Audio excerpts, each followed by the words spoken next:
Refugee Film Festival, which is coming up, July 18th till 26th, 9 days, 4 venues, 30 films. I mean, so 300,000 people crossed the border yesterday. How has my life changed because of what I just heard? Pretty much it hasn't changed. But when you see a film, like our last year's opening film, Refugee All Stars.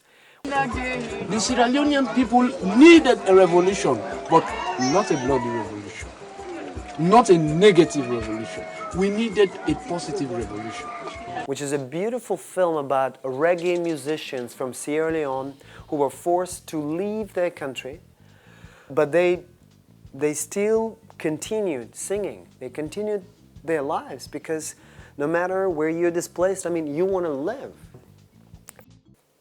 That was our film last year, and then the refugees, who are musicians, they came to Japan.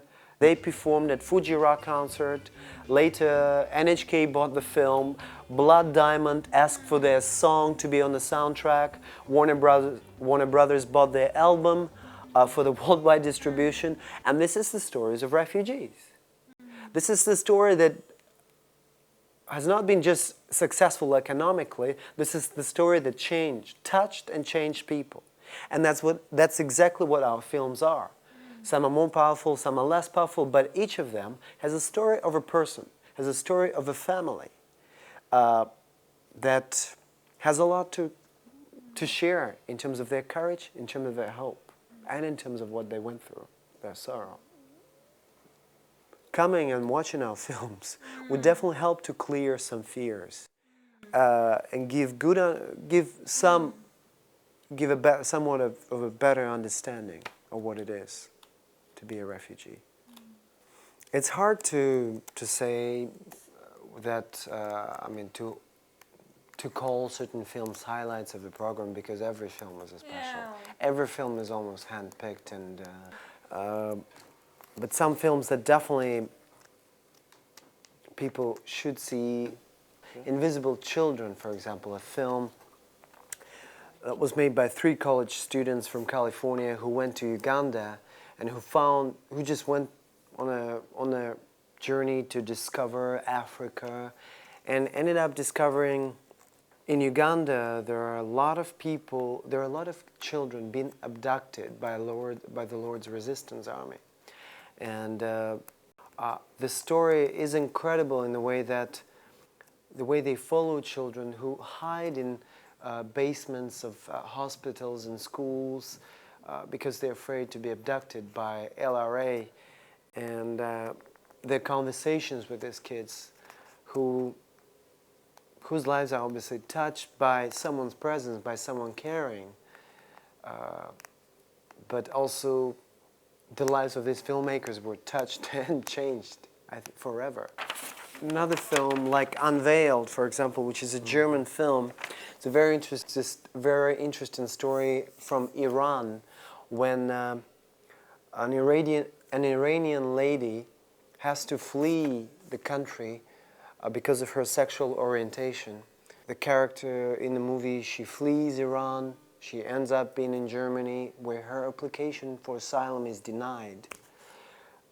And that story would definitely be very interesting. A lot of stories, maybe refugee stories, they would show their country, where they came from, but some of the stories shown where they went to. And a film called Rain in a Dry Land will show 2 years of lives of 2 Somali families, refugee families, as they travel from Africa to the U.S.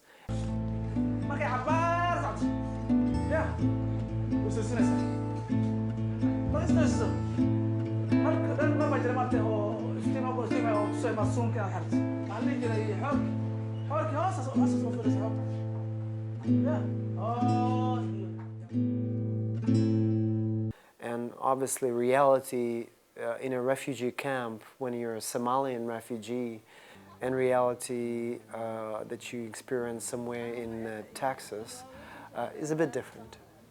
Every year in July, we will have Refugee Film Festival here in Tokyo.